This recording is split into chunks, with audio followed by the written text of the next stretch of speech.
Panibagong araw, panibagong vlog. Welcome na naman ulit sa ating channel. Medyo ilang araw na rin tayo hindi nakapag-voice over. Na-miss ko talagang mag-voice over. Samahan niyo na naman ulit ako sa mga kaganapan namin nung isang araw pa ito guys. No? So nagsidatingan na yung aking mga parcel para dito sa ating lamesa dahil nag-order ako ng mantil. Parang may Christmas ba? Kasi ano na talaga natin yun, tuduhin na talaga natin yung pag-decoration dito sa ating sala. Nung isang araw ko pa talaga gusto tong i-edit yung aking video kaso lang ko na i-edit. So ngayon ay okay naman tayo no. So mag-edit ayan na nga at pinalitan ko na nga ng mantil yung aking lamesa. Kaso lang guys, akala ko talaga kasing kasya yung mantil na nabili ko. Isang buong plywood kasi itong aming lamesa dito. Akala ko yung mantil na nabili ko kasi live selling ito guys na naka-live ba sila bago. Ayun, nag-order nga ako. Tinanong ko naman si seller kung ano daw yung isang buong plywood ba yung mantil nila. Ang sinabi doon, ang pinakamalaki nilang mantil is 14 by 14 ata yung 14 by 120. Yun ba ata yung basta? Yun. Hindi ako nagkakamali.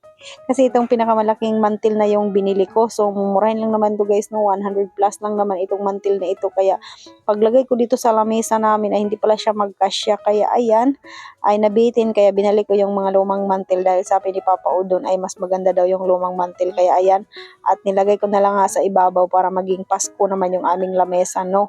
Tapos, hindi ko talaga napansin na baliktad yung mga rainbow ba yan tawag dyan? Basta, yung animal ba na nasa lamesa ba, hindi ko napansin dyan na baliktad sila, no, nakabaliktad. So yung nailagay ko na naman ulit yung mga doon ko na napansin na baliktad, kaya binaliktad ko na lang din. Tapos meron pa akong in-order dito sa harap ng aming lamesa dyan, yung mga hindi pa na finishing. In-orderan ko yan siya ng mga, yung parang tiles na didikit na lang dyan. Kaya nabusy din talaga ako nung isang araw pa talaga ay hindi ako nag-video no kasi syempre stress tayo kaya hindi ako nakapag-video kung nilagay ko na yung aking mga decoration dyan. Ipapakita ko na lang sa inyo sa next na video natin. So ayan, napansin ko na siya dyan.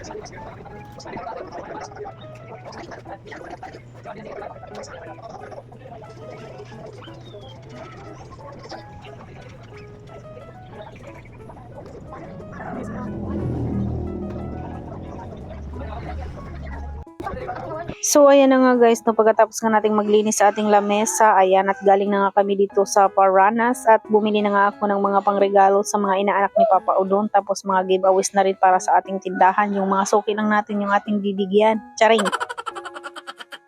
Balitaw guys, no, meron tayong pag-giveaway sa ating mga suki dito sa tindahan. Tapos yung mga inaanak ni Papa Udon medyo marami kaya dinahandahan ko na talaga silang bilhan para hindi na tayo maaligaga pagdating ng Pasko dahil mahaba yung yung pila doon sa binibilhan ng mga laruan, mga damit. Kaya ngayon pa lang ay dinahandahan ko na talagang ibalot ang kanyang mga pangregalo dahil medyo madami yung mga inaanak ni Papa Udon. Tapos yung mga bata na malalaki na ay damit yung aking ibibigay. Tapos yung mga baby pa rin ay damit din yung aking binibigay.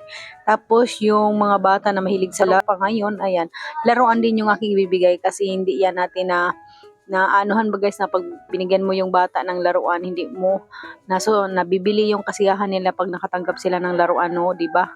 Kasi pag Pasko talaga ay para sa mga bata iyan. Tapos yung mga laruan pag nakatanggap sila ay tuwang-tuwa talaga yung mga bata. Yung mga bata na waray pa buot, siyempre maliliit pa yon, damit yung ibinibigay ko, o 'di ba, paulit-ulit. Talaga namang medyo madami talaga yung mga inaanak ni Papa Udon. Siguro mga sobra 10 siguro yung inaanak niya ba, kaya ayan, dinahandahan ko na talagang balutan. Tapos ang last year kasi guys, no, hindi kami nakapamigay ng mga gift, pira lang yung binigay namin. So ngayon ay nakaluwag-luwag naman tayo, kaya ayan, binigyan ko na ng mga pang regalo tulad yung mga laruan at saka yung mga damit. Tapos nung nakaraang taon guys, no, na busy siguro ako noon kaya hindi talaga ako nagbalot ng mga panregalo talaga sa mga inaanak ni Papa Odon. No, kaya ayun. Tapos ngayon napaghandaan ko talaga na ano talaga ng mga regalo para sa mga bata para maging masaya naman. O di ba? Tapos ayan, ay hindi na to ano kasi nakita niyo na yung mga laman ng ating mga regalo, di ba? Tapos yung mga wallet naman na nasa lamesa, yung mga maiitim na wallet ay mga pang giveaways ko yan dito sa aking tindahan.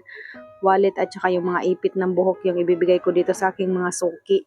Yung mga dalagingging, ganyan. Tapos may mga asawa na, yung mga nanay, yan, wallet yung ibibigay ko. Tapos yung mga dalagingging ay ipit ng buhok yung aking ibibigay. Tapos yung iba naman siguro, aywan ko kung ano pa yung ipamimigay ko. Basta i-share ko na lang yan sa inyo, no?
So ayan, at dahil nga medyo madami yung inaanak ni Papa Udo, napakamot siya sa kanyang panot na kalbong ulo.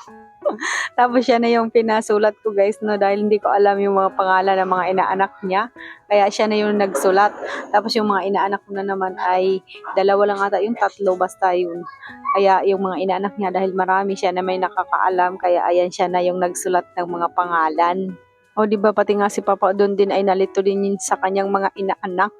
O siya, ayan lang naman yung ating mga ganap-ganap at ready na yung ating mga regalo para sa Pasko. Tapos yung ating mga giveaways. Kaya abang-abang na lang sa aking mga suki dito sa aking tindahan. Mamimigay tayo ng mga pa-giveaways. Yung mga ano lang naman guys, no, yung mga sa salamat ba, yung mga konting halaga. Ang importante ay magpa-giveaways tayo. So ayan na yung ating mga regalo na nakabalot. Ready na talaga siya para sa Pasko.